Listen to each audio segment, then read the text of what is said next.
Halo semuanya, selamat datang kembali di channel Pip Code Studio bersama saya Apip Saipullah. Di video kali ini saya akan coba ajak teman-teman untuk belajar dari satu sumber yang luar biasa. Kalau menurut saya dokumentasinya sangat komprehensif tapi mudah untuk dipahami dari CSS Tricks kalau kita misalnya mau mempelajari yang namanya Flexbox ya. Jadi di sini our comprehensive guide to CSS Flexbox layout ya. Jadi ini complete guide ya. Semua sudah terangkum di sini. Kalau kita mau belajar mengenai Flexbox ya. Nah, kalau kita lihat dulu latar belakang dari Flexbox itu sendiri ya. Bahwa katanya di sini kalau kita lihat Flexbox ya atau singkatan dari Flexible Box Module itu merupakan sebuah CSS untuk memberikan cara yang lebih efisien dalam melakukan layouting, melakukan alignment dan juga memberikan space ya di antara items yang berada di dalam sebuah kontainer ya, atau sebuah wadah gitu ya.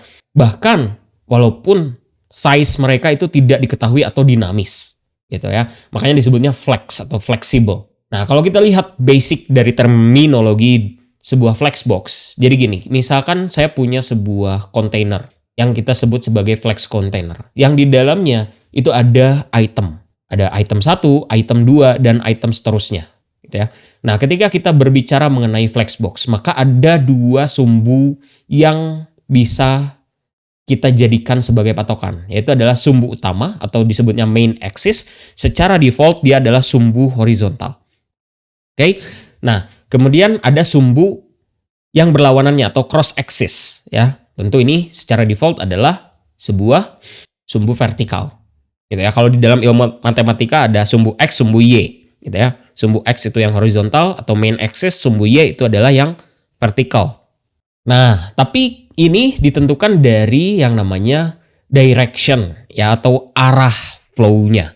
Kalau misalnya flex-nya kita set sebagai row atau sebagai baris, maka sumbu utamanya itu adalah yang horizontal karena dia menyesuaikan dengan baris. Tapi kalau kita set direction-nya sebagai kolom, artinya ke bawah gitu ya, maka sumbu utamanya menjadi yang vertikal. Nah, jadi nanti kalau misalnya kita bekerjanya atau membuat flex itu flow-nya menjadi kolom, maka sumbu utama adalah sumbu yang vertikal. Jadi kalau kita balik seperti ini, ya, walaupun ini cross axis-nya seharusnya mengarahnya ke sebelah kanan ya, gitu ya. Jadi ini saya paksa balik gambarnya ya. Mungkin saya refresh lagi. Jadi secara default sumbu utamanya adalah horizontal. Tapi kalau misalnya kita buat flow direction-nya menjadi kolom, maka dia jadi yang sumbu vertikalnya. Nah, secara default juga kalau kita lihat ya, start-nya itu selalu dari kiri ke kanan atau dari atas ke bawah. Nah, sekarang kita akan coba untuk belajar mengenai bagaimana penggunaannya di dalam CSS ya. Sebetulnya kalau contoh real case-nya, teman-teman mungkin bisa cek di beberapa website gitu ya. Contoh salah satunya di website pribadi saya ya, bio.pipcodestudio.com. Kalau teman-teman melihat di sini, nah ini juga merupakan bentuk dari Flexbox ya. Bagaimana kemudian saya bisa membuat sebuah elemen HTML itu bersanding satu sama lain ya, sejajar ya. Terus dia juga ada jaraknya. Nah, ini menggunakan flex. Oke, kemudian juga yang ini ya, bagian scale ini juga bisa menggunakan flex. Namun ini lebih tepat juga kalau misalnya kita menggunakan grid karena akan lebih gampang ya. Nah, ini juga sama, ini dibuat menjadi flex ya, tapi dia bentuknya kolom. Kemudian juga yang ini sama, bisa flex, bisa grid. Ini juga sama, ini bisa menggunakan flex juga supaya jaraknya betul-betul sama persis gitu ya. Nah, yang ini juga sama, bisa menggunakan flex ataupun grid. Ya, jadi semua hal yang ada di dalam sebuah website itu bisa dibuat fleksibel. Atau kalau teman-teman lihat di sini nih, ini ada dua bagian, ada yang sebelah kiri, ada yang sebelah kanan ya. Nah, yang sebelah kiri untuk login, sebelah kanan ini ada logo gitu ya. Nah, ini kan terbagi menjadi dua bagian dan ini bisa diatur menggunakan flex juga gitu ya. Nah, yang sebelah kiri nanti kontennya adalah untuk form, yang sebelah kanan gambar gitu ya. Jadi ini terbagi menjadi dua dengan ukuran yang sama. Contohnya seperti itu ya, penggunaan flexbox itu banyak sekali. Kalau kita inspect misalnya, nah teman-teman perhatikan, nah inilah yang dinamakan dengan flexbox tuh ya. Tuh, jadi nanti kelihatan ya, dia ada dua buah elemen yang saling bersanding. Ya, di sini menggunakan flexbox. Nah, sekarang kita coba kalau mau mengimplementasikannya di dalam HTML ya. Nah, sekarang saya sudah punya sebuah file HTML. Kita coba untuk buat struktur HTML seperti biasa ya. Ini bisa gunakan tanda seru kalau di Visual Studio Code. Kemudian tinggal klik enter, nanti akan muncul langsung suggestion-nya ya. Dan dibuatkan struktur HTML secara utuh. Kemudian juga untuk menjalankannya saya akan memanfaatkan sebuah extension namanya Live Server. Kalau teman-teman belum pernah install, silakan coba install. Gitu ya. Kita coba untuk running menggunakan Live Servernya. Oke, sudah, tinggal dibuka di localhost 5500. Oke, kita akan buat sebuah div ya. Kita beri nama kelasnya container. Nah, saya mau coba kasih stylenya langsung di dalam HTML-nya aja ya. Jadi di sini .container, misalnya saya kasih width itu adalah 100%, misal ya. Lalu saya kasih border, misalkan 1 pixel solid black, gitu ya. Kemudian saya mau coba tambahin height-nya. Height-nya misalnya adalah 30 pixel. Atau terlalu kecil, misalnya 100 pixel ya. Nah, seperti ini. Jadi inilah kontainernya. Nah, kemudian saya nanti di dalam kontainer punya beberapa item. Katakanlah seperti ini, class, ada child, ya, ada child-nya ada 2 misalnya. Yang ini saya tulis Afif, yang ini saya tulis Syaifullah. Nah, inilah child-nya. Secara default ya seperti ini. Kalau saya mau membuat ya, layouting ke samping, gimana caranya? Ya tentu buat kontainernya menjadi flex ya. Jadi di sini display flex. Oh, jadi ke samping dia. Ya kan? Kalau mau digambarkan lagi, misalnya ya, si child ini ukurannya sama persis ya dan membagi 2 kontainer tersebut gitu ya. Saya mau kasih background color misalnya red. Ini child 1 deh ya. Terus child 2 ya nanti. Child 2 misalnya. Saya mau kasih background color blue. Nah, sudah ada ya. Tapi saya mau set masing-masing width-nya sama. Itu adalah 50%. Nah, ini sama. Width-nya 50%. Nah, ya jadinya sekarang sudah memenuhi flex kontainernya. Gitu ya. Oh, ini warnanya biar nggak terlalu ini ya, ganti jadi aquamarine. Nah, ya biar kelihatan teksnya juga. Oke, nah, saya sudah punya 2 komponen. Nah, secara default, kalau saya memberikan display flex, maka dia akan memiliki yang namanya flex direction. Flex directionnya secara default adalah row, ya, karena tadi sesuai dengan gambar yang ada di sini, ya, dia secara default akan diatur sedemikian rupa untuk jadi row, ya.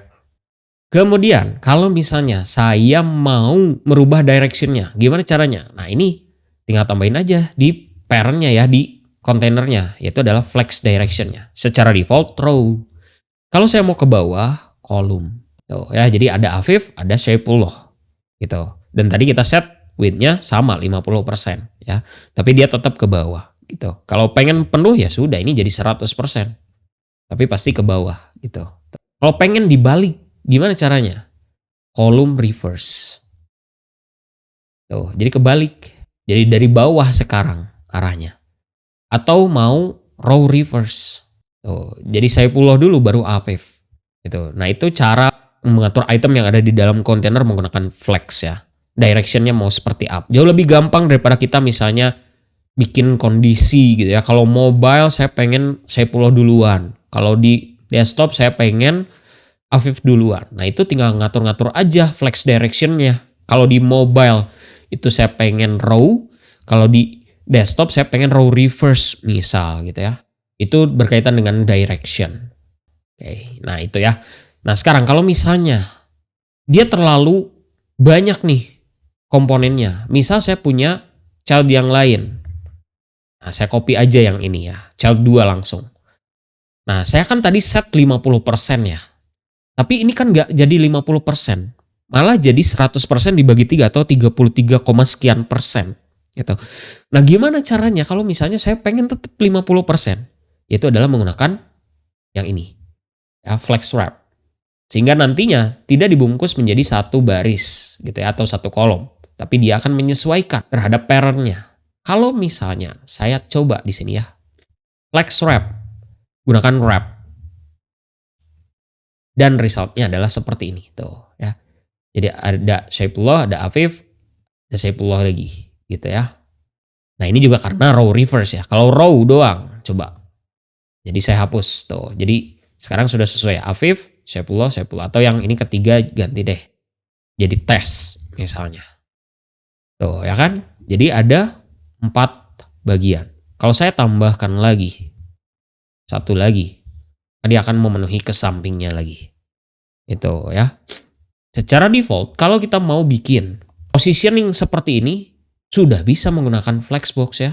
Nah, ini kan sudah terbagi menjadi 4. Nah, kalau mau bikin jadi satu baris 6 ya bisa saja. Ya, berarti 100 dibagi 6. Atau katakanlah 100 dibagi 5, misalnya cuma 20.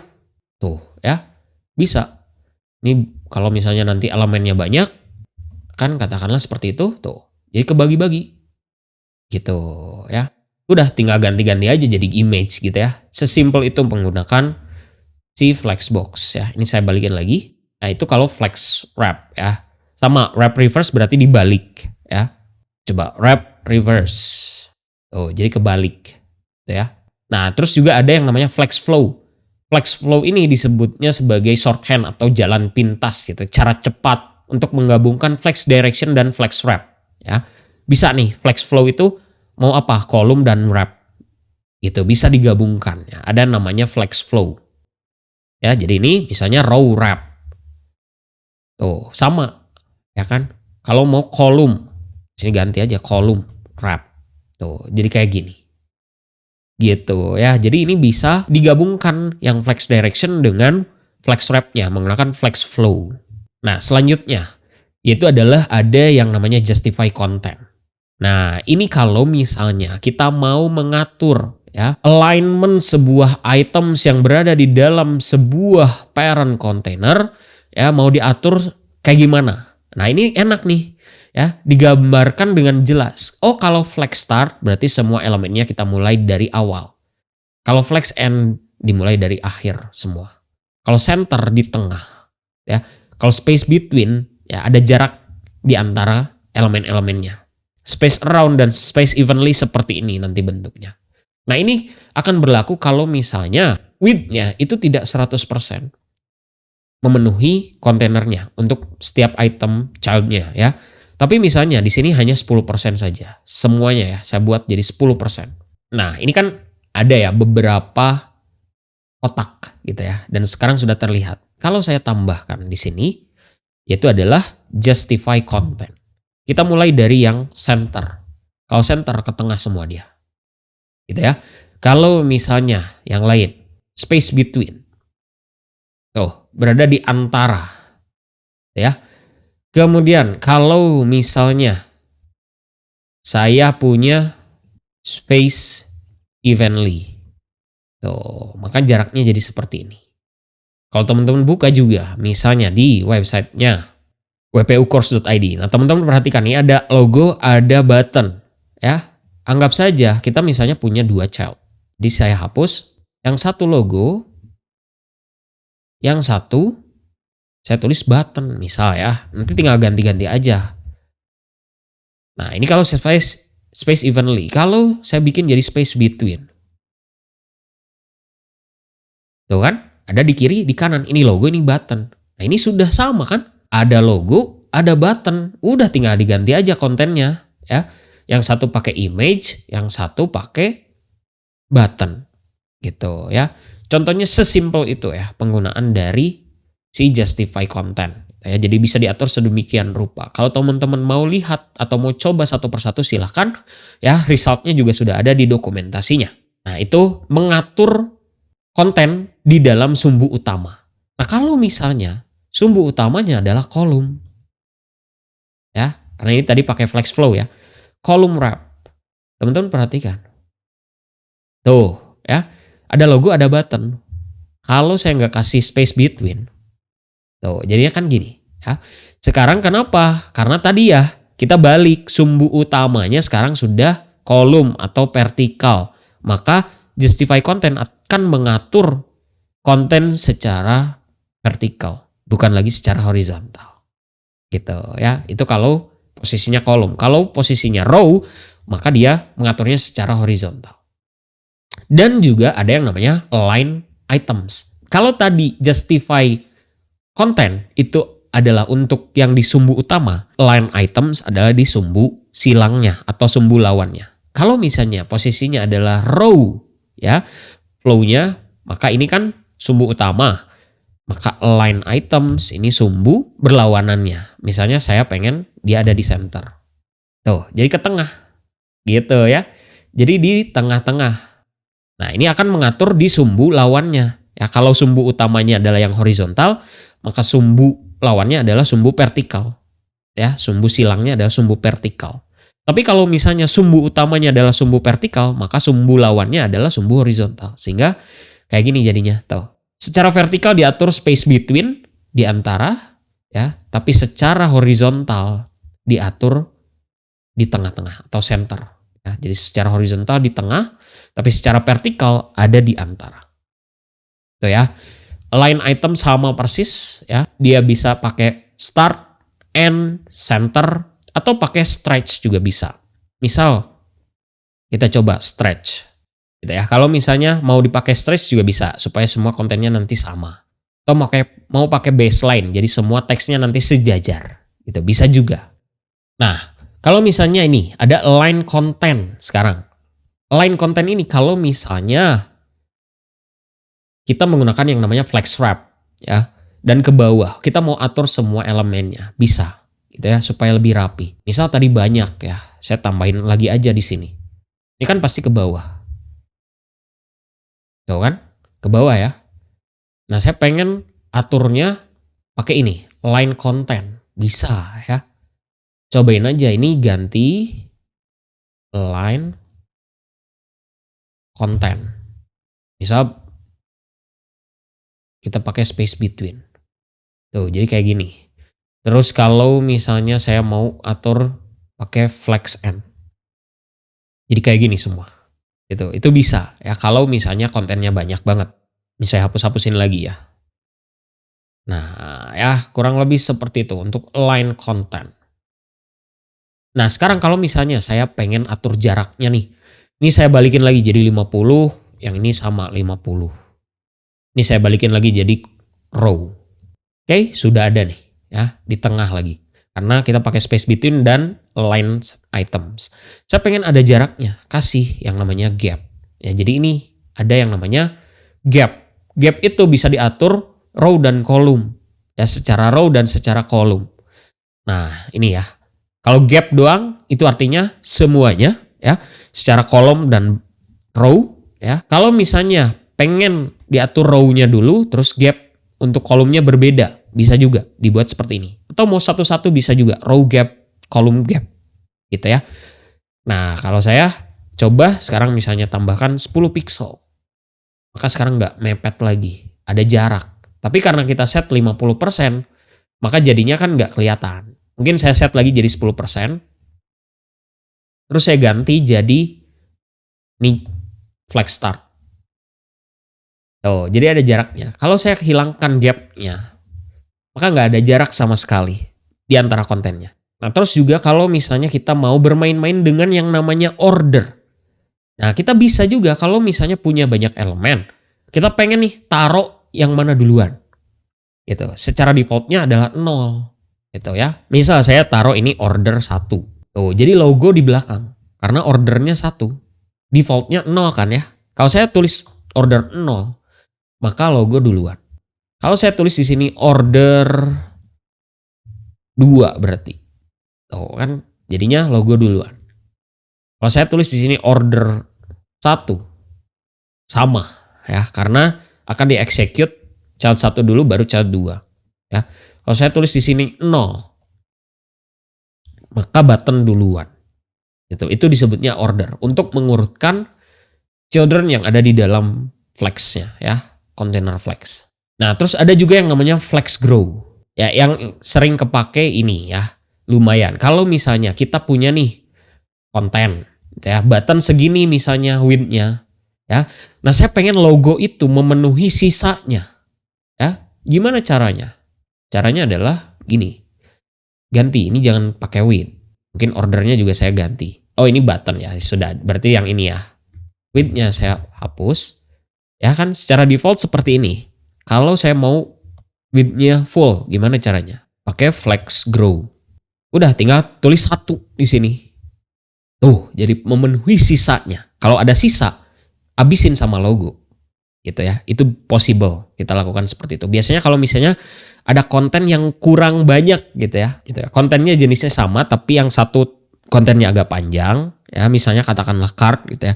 Yang satu kurang panjang, pengen dibikin konsisten, cardnya sama persis. Nah, bikin pakai yang barusan flex grow ya.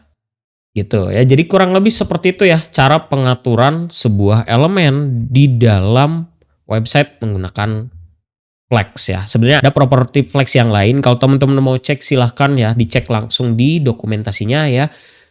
Untuk properti-properti yang lain. Tapi setidaknya teman-teman harusnya sudah mulai paham berkaitan dengan penggunaan dari Flexbox itu sendiri. Kalau teman-teman pengen dibahas konsep yang lain, coba tulis di kolom komentar, kita akan bahas di video-video berikutnya. Untuk itu jangan lupa untuk subscribe, comment, like, dan share video ini.